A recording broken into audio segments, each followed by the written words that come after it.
Donald Trump had threatened to impose a 50% tariff rate on tiny Lesotho, potentially decimating the textile industry on which the landlocked mountainous kingdom depends. So you might think that last week's decision to significantly lower that rate to 15% would be met with a sigh of relief.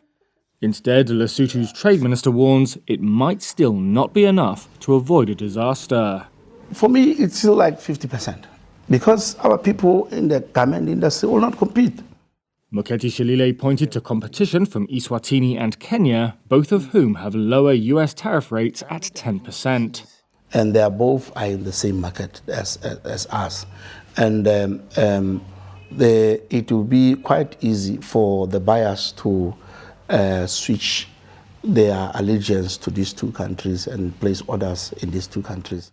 The textile industry is Lesotho's biggest private employer and responsible for roughly 90% of manufacturing exports. It was also heavily dependent on the African Growth and Opportunities Act, or AGOA, which offered qualifying African nations duty-free access to the US market.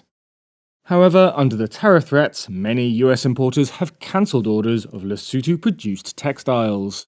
Shalile said there are close to 12,000 jobs directly in the firing line and another 40,000 that depend on those 12,000.